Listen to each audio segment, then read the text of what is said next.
Hello, everybody, and welcome to this episode of Be the Wolf. I am here today with Emily DePauw, and she is a business owner, an alignment and performance coach. She is the founder of the Unleashed movement, and we're probably going to talk a little bit about some chronic pain and some stuff like that. But what she does is such a Be the Wolf thing. We're going to talk about compensation patterns. And if you have ever held back and then found yourself really going for it, and we can all relate to this with food. Oh, I'm on a diet, pulling back, and then it's like, I can't take it anymore. And you're like, I got to eat everything in sight. We're not necessarily talking about that, but we can recognize that pattern of I'm going to compensate in one direction or another. And then there is a reaction, a response, something that happens as a result of that. Emily, I would love for you to share a little snippet about what it is that you do before we dive into your story. Yeah, happy to talk about it. It's one of my favorite things to talk about. So, I'm a postural alignment and performance specialist. And what that means when people are like, oh, so is that like physical therapy? Are you a personal trainer?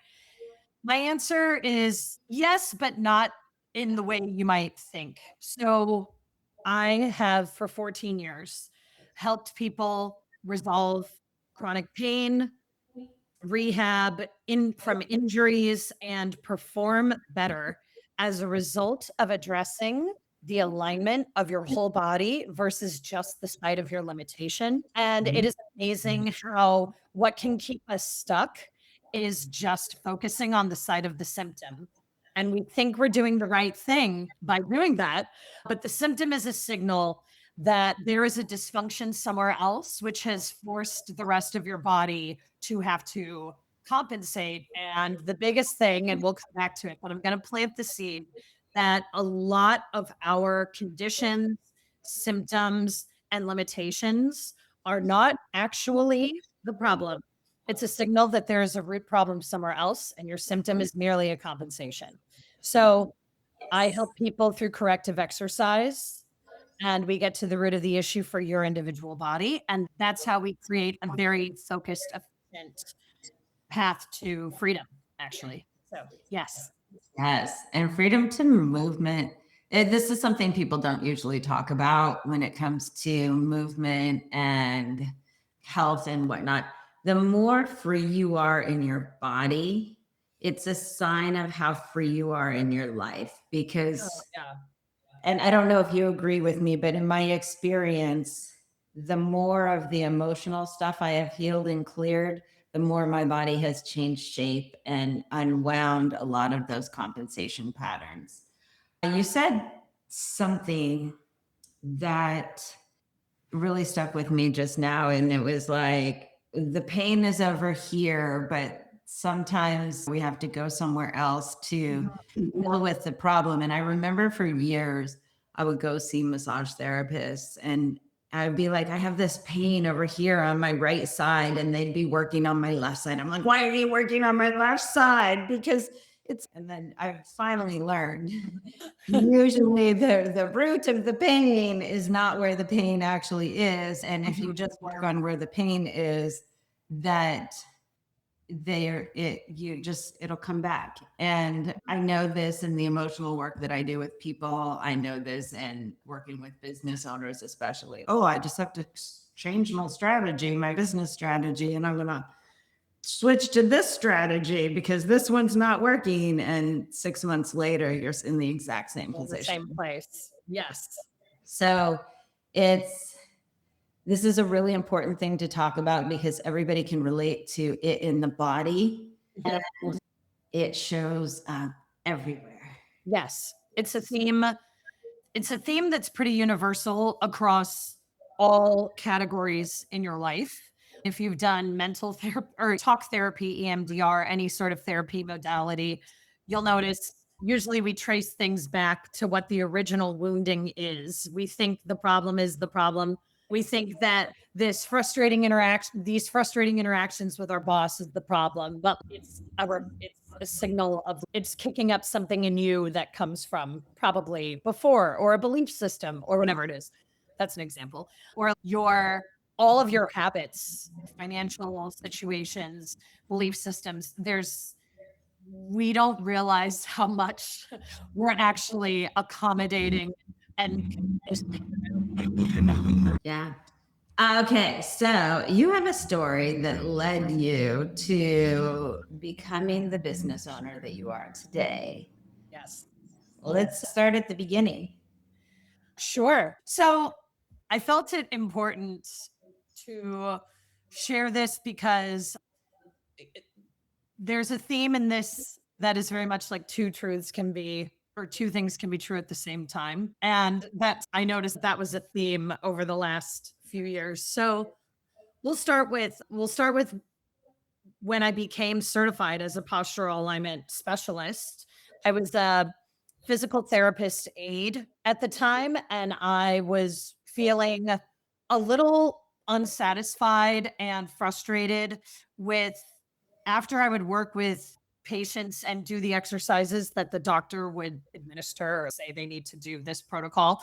And I would do it with them, and most people would have middling success with their physical therapy.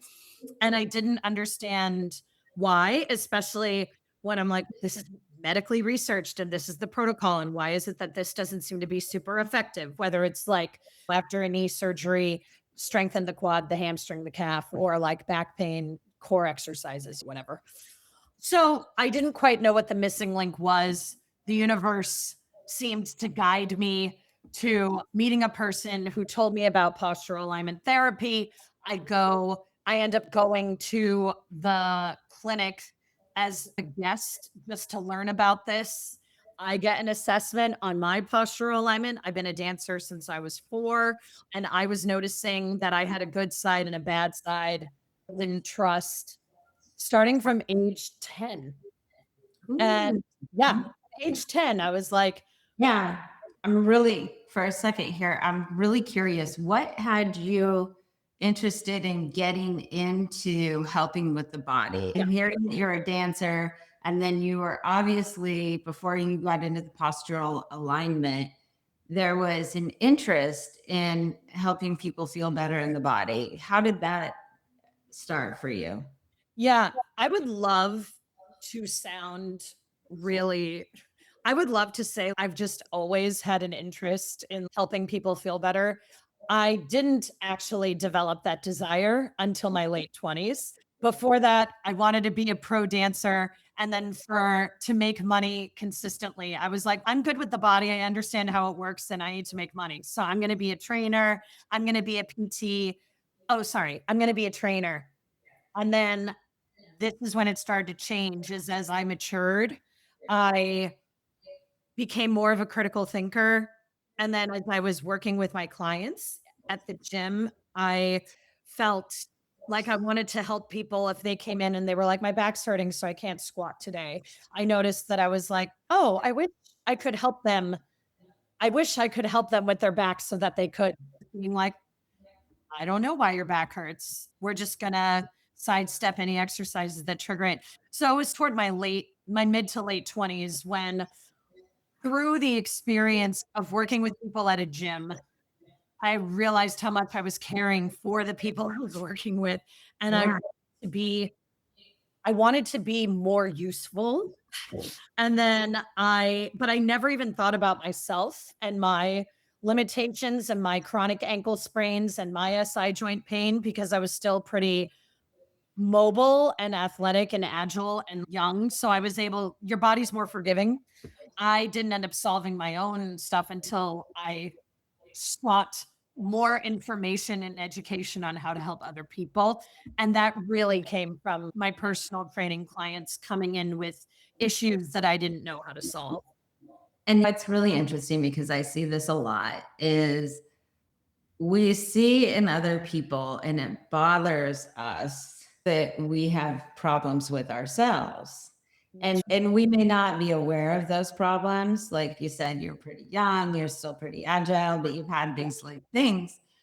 But you're seeing these like limitations in other people. And I know for me, I always see first the limitations in other people that I have in myself, which is such a big part of why when I coach, I'm like always working to break through as many limitations as possible because I want to be able to see people in their fullest light and not just see their limitations. But I love that you like it's this desire to help, and it's so often our desire to help other people also stems from a deep desire to help ourselves. Oh, And it's I think we're on the right path when what we're doing to help other people actually also helps ourselves. And so it sounds like I'm get just from what you said that this is the path you were on. So you yeah. went you started getting interested. You did your postural alignment and found patterns as far back as when you were 10.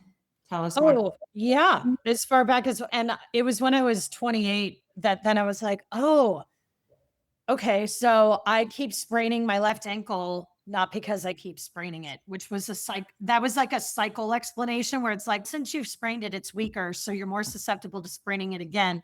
And then I was doing rehab, but it didn't matter anyway. So I was like spraining my ankle like semi-annually. And then my left low back would start to bother me in college. And no matter how much Pilates, like rehab work I did, and I love Pilates, but it wasn't, I still would keep having these issues. And then I started to believe that I just wasn't that good, which could be a whole other podcast. But as a dancer, like I just thought, oh no, like maybe there's really like something wrong with me because no matter how hard I'm working and how devoted I am, I still keep hitting these walls. And I was just thinking maybe I'm not that good, which is a great thought to carry into like all your auditions. But so when I found postural alignment therapy when I was 28, I'm in the clinic, we take posture photos. I'm looking at my body and ignorantly and arrogantly, I'm thinking that my alignment is fine. I'm a dancer. My posture's great. Everything. I don't need work in that area. And I see, but no, I was operating in this body my whole life, right? But I was not aware how elevated in respect to my left hip, my right hip was so much higher than my left, which meant I was unconscious, like I didn't know, but I was unconsciously putting so much more weight and strain on my left side because of how elevated my right hip was. And that was just musculoskeletal training and habits that I wasn't aware of that started to lead to these injuries and pain on my left side. It was due to dysfunction on my right. And I was like, where have you been all my life? So I found this. It changed my body. Like in 3 months, my body with like my head alignment, my hip alignment, everything was better. I haven't sprained my ankle since. All these things changed. And then I got certified and I joked, are you guys hiring? And I said it's because I was so blown away. Yeah. And they were like, we are actually, we're opening a clinic in Beverly Hills. So if you're interested, you should apply.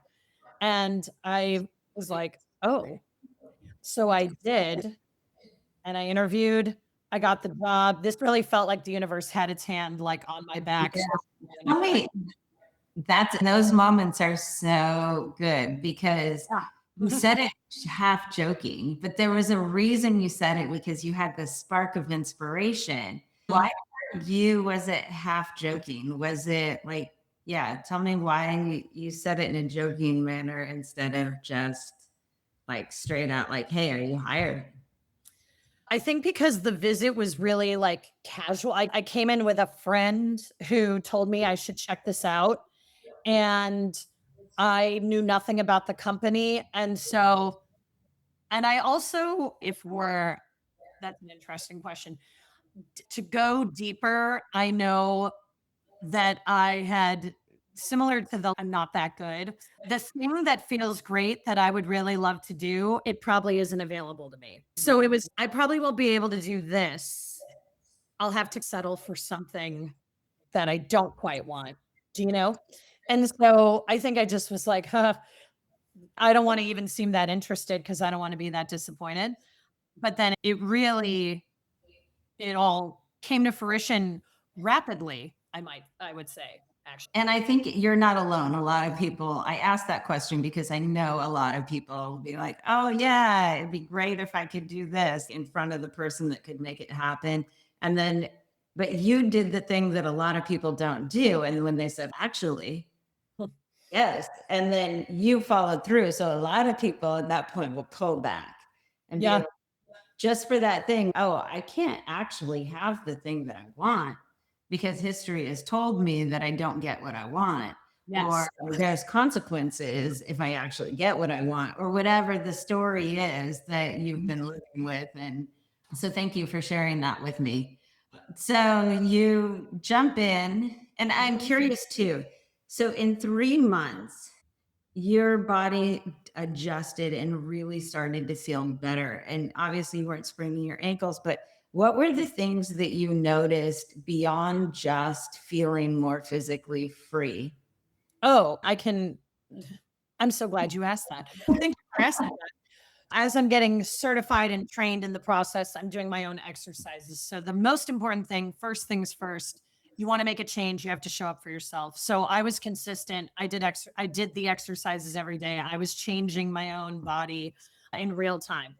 And I sometimes, and this is true now for anybody out there who might be curious about what I do, there will be some exercises where you'll be like, is this even doing anything? And then there'll be other things that are like shockingly hard. So, my here's something that was really like, huh. So, I always had to sleep with two pillows under my head. Okay, no big deal, right? When I looked at my posture photos, my head was really forward. And by the way, I'm a millennial that grew up without a smartphone until college. So I wasn't addicted to my devices. I didn't have tech neck. Do you know? Yeah, and I think tech neck is a small thing, but I Totally. personally think that it's not the actual issue. No, I this exactly. So my head was forward and I remember looking at my side views being like, this is what I look like. That's so weird. I didn't know I looked like this. So okay, 2 pillows. Anyway, as I am bringing my right hip down with my exercises, my hips are leveling out, the tilt in my pelvis is getting more neutral. Then just because of that, my head position is going to change. My head position is going to change because it's attached to my neck, and my neck is a part of my spine. You change your hips, you change your spine. The fastest way to change your neck and head position is to address the imbalance in your hips. Everybody should know this. Well, So I didn't. at the bottom, the bottom of your spine is the keystone, and that's sitting in your hips. Correct. Yes. And it feels like your neck and your hips are far away, but they're connected. I didn't even know I didn't have that full breadth of understanding. I'm just trusting the process. I'm doing my exercises, I'm getting certified, I'm excited to help people. So, midway through, maybe after a month, I'm uncomfortable sleeping Mhm. and my neck hurts. And I'm like, why is my neck so sore? This is so weird. Okay, fast forward 3 months later, maybe right before my pictures, I finally am like, I don't even like 2 pillows, not connecting the dots. And Yeah. I remove the second pillow and I'm like, weird. I haven't slept with 1 pillow in years. I take my posture photos. My head position was in like a very different, lovely place. And I realized I had pains of progress. My levators, the muscles in the back of my neck and in my head were sore for a while because they were not used to holding my skull in that position. Yeah. Something that I didn't even would have never told you was even a thing or an issue, but just an unforeseen benefit would be one example of a byproduct. And then the other bigger thing is it's to this day the impact of I'm 42. I just turned. And yes, our bodies are changing, but I feel very confident and capable to use my body. I still work out. I'm not worried about what my body can and can't do. I still dance. I roll around on the floor and it's because I still do exercises to keep my alignment and function going. And if anything comes up, cuz shit Yeah. happens. If I'm uncomfortable or if I'm like, "Oh, I think I did something weird. My back feels tweaky." I'm able to be quite calm about it because I know I'll be able to solve it. And that's what I'd love for everybody. That's sort of my mission. I want people to not feel like they have to panic or withdraw when a part of their body just doesn't feel right. Like I want them to feel equipped to know that they can solve it. Totally. Going back to that tech neck thing. Oh, yeah. Yes. Go ahead. I obviously we've got if you're fixing the alignment in your sacrum or your hips, and so your Yeah. sacrum is basically the keystone to your spine. Which, if we talk about energetics, that part of the spine is in the hips is associated with safety and feeling safe. And when we tend to hunch forward, it's also a sign of hiding and a sign of not feeling safe. And so we've got like all these people with tech neck. But if you look historically, I was at this photography exhibition a few years back, and I can't remember who it was, but it was a big, like, where street photography. And the artist really, you could tell her point of view was very hidden. She would hide and so very candid. And it was like in the 1940s, and everybody had tech neck. It was the same thing. We're just always coming up with an excuse for why Mhm. things are the way they are instead of getting to the root of what it Yeah. is. And it's, oh, if I don't feel safe, I'm going to maybe like brace with one leg more than the other. So that's going to change my hips. I'm going to hunch forward or lean forward a little bit to protect my heart. Like Yeah. all little things Yeah. that compensate for a sense of not feeling safe. And to your point, too, as it starts to unravel, I just did some work where I cleared some and resolved some emotional stuff. Congratulations. Thanks. That's I'm always doing that, but yeah. No, this one, big deal. this one was crazy because the next day my shoulders were so sore I couldn't lift my arms like all the way up because and it was the only thing I did was resolve some emotional stuff, which meant the energy and everything else in my body moved around. Like my shoulders opened up, my chest opened up, Yes. and just by the muscles sitting in a different place in a different way, it was very sore. And so a lot of people are like, oh, things are worse, but they're actually better. How often do you see that? Oh my God, why is this happening? I don't feel right, and blah blah. And then Yeah. that in the process. Tell me about how that shows up for people. I'm happy you asked that because I was just about to mention how much our bodies reflect our mental and emotional state. But I will say, yes, people feeling uncomfortable or noticing something might be like worse before better. Fortunately, now I've managed as much as I can. I think I've done a decent job managing expectations because I'll tell people, like, you might feel pains of progress. This is how you'll know. You'll know these are pains of progress if it's a new pain or it feels different than what you actually like, whatever prompted you to embark on this process together. Now the pain is different. This probably is because your body is changing and reorganizing. So, not panic, but feedback where people will be like, now my knee is swollen. So actually, two things that has come up recently. I'm working with a couple of people right now who are very like their body is really tight and restricted and they want to restore like just feeling malleable and flexible again. And I know especially one person. Again, I've done this for 14 years now. I'm like, the answer is not just stretching. First of all, if that was the answer, she wouldn't have even come to me. She's been stretching. That's not the answer. And I was thinking, and we haven't gotten there yet. We just started working together, but it is clear that so much of this very bound fascia and tight, tense structure is I don't want to say just psychological, but it's triggered by beliefs. And I think just a lot of experiences that we haven't unearthed between each other yet.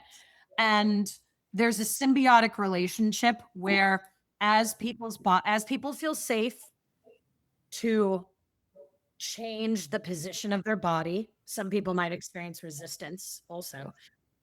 As people feel safe to change the position of their body, they'll share things with me. It'll probably because a memory comes up or thing. And yeah, and I think it's beautiful. And another thing there I was talking about, someone told me knee was swollen. These exercises, my right knee was swollen. Don't get me wrong, there will be times if someone's like, this didn't feel quite right. I will always examine, assess, was this a good fit? Do we need to change? I'm not always just sitting there being like, everything I do is right. And this is just your body growing. I will look and be like, okay, did something funky happen here?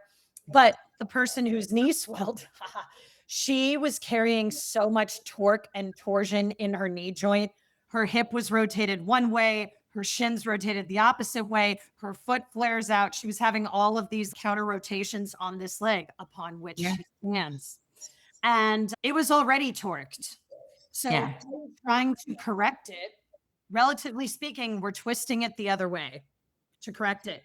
And her knee was protesting because these compensation patterns are our protective mechanisms, but they don't serve us. It's all very metaphorical as well as biomechanical. It's pretty awesome. Yeah. Yeah. So as you unwound your body, the compensation patterns in your body, what compensation patterns in your life unwound as well? Yeah. I would say it is interesting because a lot of as I was restoring balance in my body, Yeah. I went through a very chaotic time personally. And walk with me here. I I think it was because there was so much excavating that was happening Yeah. that before you clean your house, you take everything out and then you see the mess that is no longer hiding in the closet or in the cupboards or the whatever. And I Yeah. feel as though there were about the first 3 years of my new career here where I haven't changed. I haven't even considered wanting to do something other than this work and choreographing. That's like when I know that this is what I'm supposed to be doing in some way, right? Yeah. So for the first 3 years of my life, I there was a lot of chaos and there was then a lot of like truth revealed in my closest relationships, my parental relationships, my romantic partner. That was all very heartbreaking and disturbing.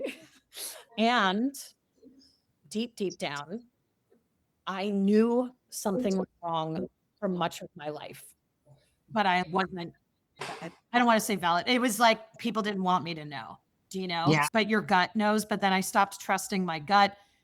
Anyway, as my body was realigning, I felt like I was in this tilt-a-whirl, but things started to right themselves. But it is interesting as my body changed.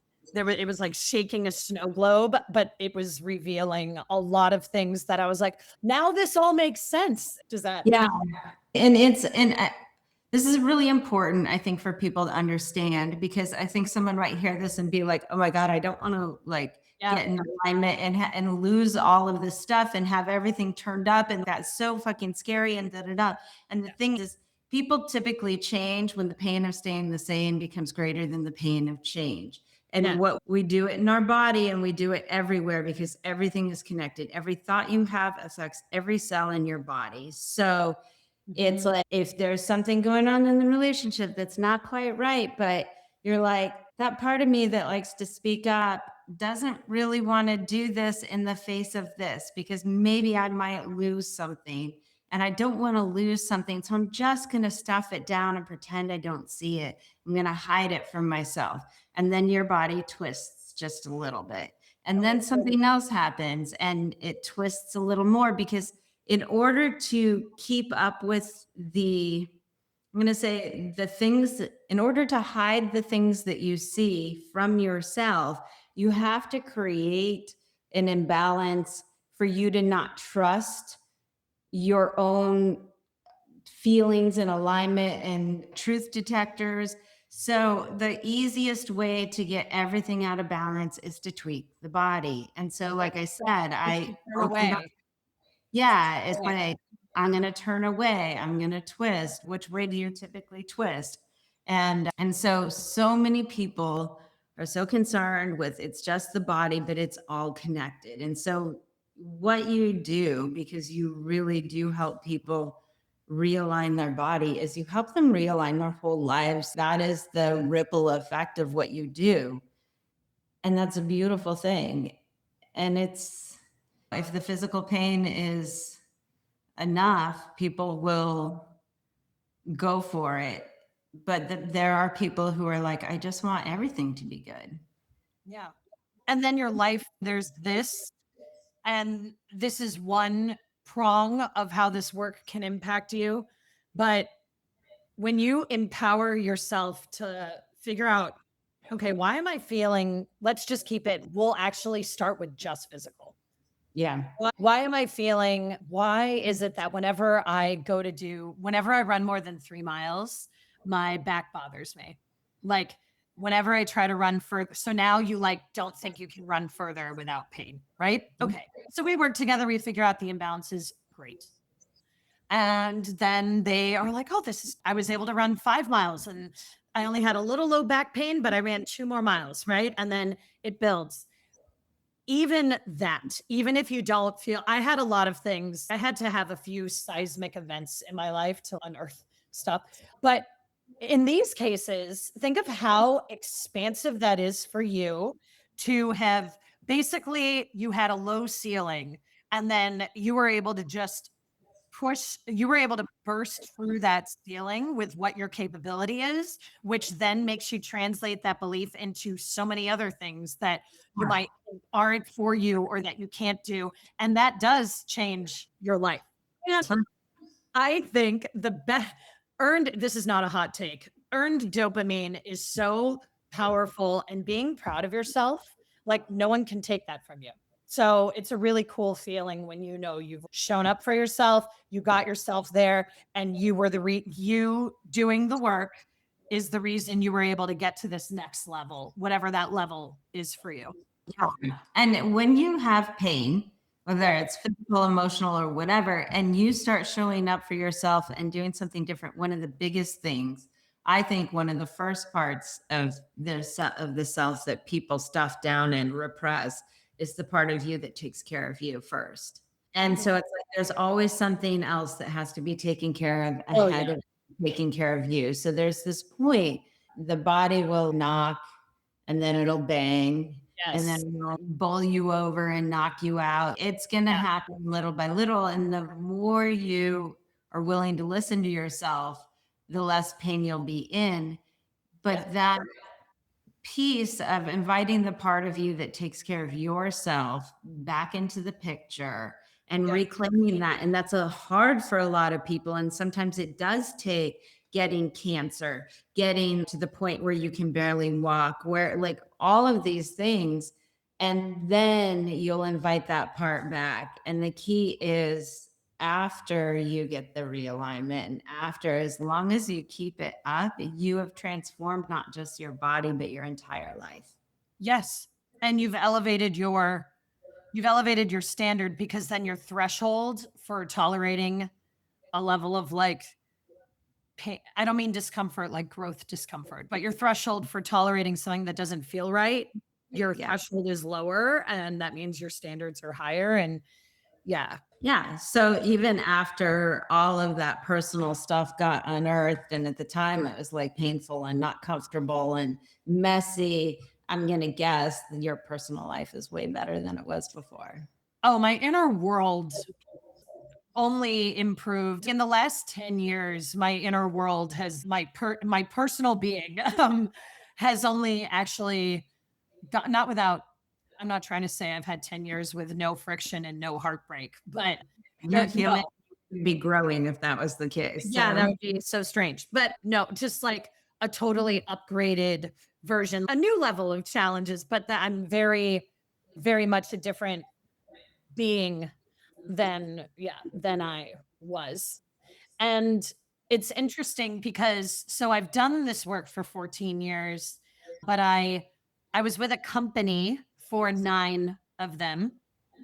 And what I was talking about with 2 things being true earlier is I was and am so grateful for having found this, for getting educated in this process, and for the fact that I was hired and the fact that I was able to run the Beverly Hills Clinic for 9 years and make a difference in people's lives and all those things. There was a these people that hired me and believed in me over time because things change, we grow, we adapt, our needs are going to shift. I was around COVID, I noticed that I was having pains from the fact that I didn't want to admit this to myself, but I had outgrown this franchise model and this structure. And it was it was something else I was burying. I was very unsatisfied. And I thought at first I was bored with the work, but that wasn't it. And I'm so glad that I realized it wasn't it. I I started to see, and again, that behavior had been consistent the whole time I worked at this company. But I began to see how extremely like toxic and subversive and hypocritical the corporate entity was. And it was hindering our growth. And we were not supported, but there were a lot of like other issues there. Anyway, I remember thinking, wow, this whole company that gave me an opportunity now feels like it's like squelching and usurping any kind of growth and improvement. And when the thought arrived, what if I start my own company and break away from this? Yeah. I unthink it. But Yeah. that was a moment that was pretty pivotal, and that was December of 2020. And then in March of 20 nope, in May of 2021, Unleashed Movement was born. But it was pretty incredible how, like, you're, like, in a relationship. I was in relationship with this Yeah. company, and I was like, how could it be that I was viewing them one way? How could they act? How could they could be both of those things? That, they were Yeah. able to be both of these things. That was a really huge sort of pivot for me, and to actually trust myself to build something and to be successful at it and to be impactful. And so that's been pretty transformative, like on a personal level as well. Yeah. What was the big thing that you had to access that maybe in the past you were afraid to access in order to make your own business come to fruition? Yeah, quite a few things. But the first would be self-trust, which is a bit of an echo from what I was talking about with, oh, as I realigned my body, unearthing things that I was like, I thought something felt off, right? The self-trust was huge, and that I won't have all the answers because I've never done this before, but I trust that I'm going to figure it out. And I've always had someone I could well, no. In work, I was always like deferring to someone. Yeah. And this is a small, it was pivotal, but this was just a small everyday occurrence.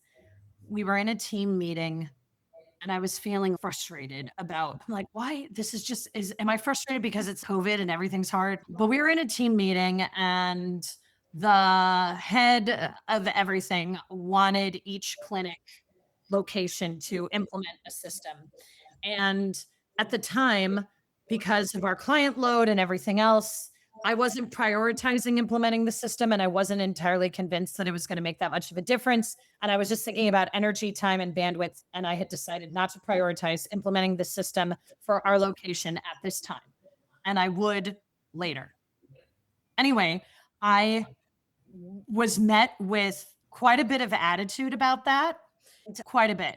And there were criticism and things like that. I'm like, you're not even in this location. Yeah. Anyway, I thought to myself, If I had my own business, I would not I would not do this, and I don't understand this thought process.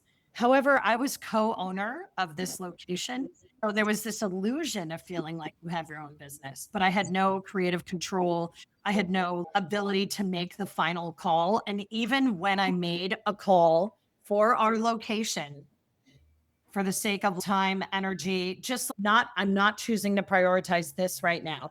I couldn't even make a decision like that in my location.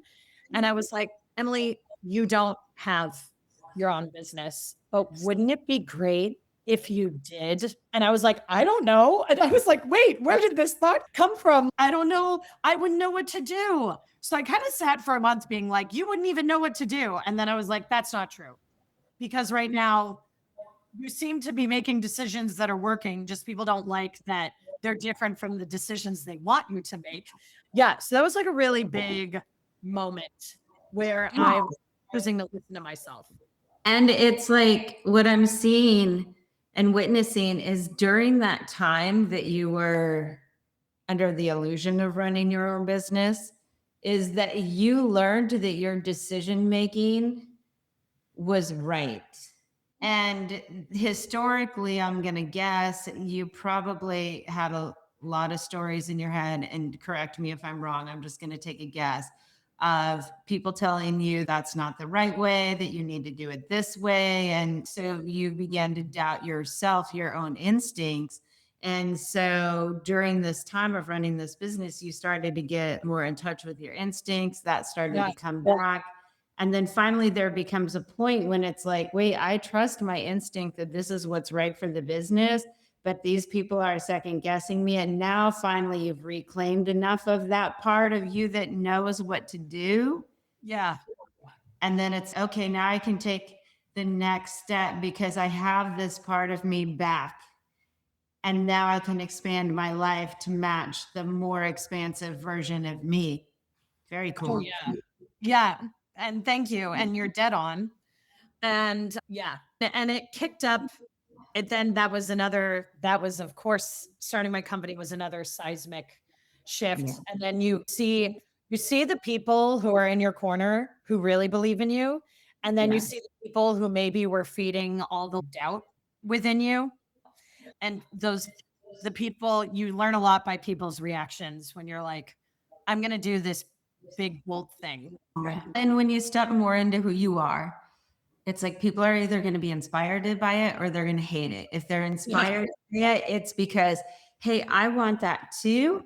And now I think maybe I can do it because I'm watching you do it. And the other ones are like still in the place of there's no way I can do that. So I need to shut this down and not look at it because it makes me feel like it's activating the part of me that knows what to do, that's been buried and hurt and shoved in a closet and is crying in a cage deep within your psyche. And so you're like, I don't want to look at you. And you're like, you Yeah. can't do this. And so it's like the haters are literally just hating because you've made them look at the part of themselves they've denied. Yeah. Yeah. Yeah. It's so it all kind of it comes full circle, like in terms of one confronting the things that are our limiting and or expansive beliefs and stepping into that. And or if you want to turn away, then that's when pain points occur. Yeah. How did people tell us about what your offerings and how do people work with you? And then I'm going to have one more question before we wrap up. Sure. I work with people one on one. Generally, it's a pretty curated private coaching experience. I also do workshops. I love doing those for people. And I do have a suite of digital assets. If you are more inclined to go at your own pace, go on your own schedule, you can get all information about these offerings at unleashed.com. It's unleashed, not unleashed. Unleashed EE movement.com. You can also find me on Instagram at unleashed.movement. I have a free posture reset that takes 10 minutes if you want to just get a taste. And I'm very happy to answer any questions you might have if you want to submit an inquiry on my site. Beautiful. So my final question for you is, what does be the wolf mean to you? Yeah, there are so many ways to go. Being the wolf means to me that who you are and what who you are and what you contribute and provide is wholly perfect and standing with real confidence and affirmation in that, knowing that you don't have to shape shift into being something else other than your truest version of you is what the world needs. It's what your relationship needs. It's what your business needs. It's what your audience needs. It's what you need. The more you really just stand true or stay true and stand tall in that, that would be what being the wolf is. And inherently, that's what creates balance and the essence in your whole sphere that would be essential. Mhm. Beautiful. Thank you so much, Emily, for sharing your story Yeah, and thank going you. deep with me today. Yeah, this was really fun. Thank you so much for having me. Yeah. All right, everybody. Thank you for hanging out with us today. And remember, when you be the wolf, humanity evolves. We'll see you next time. Bye, everyone.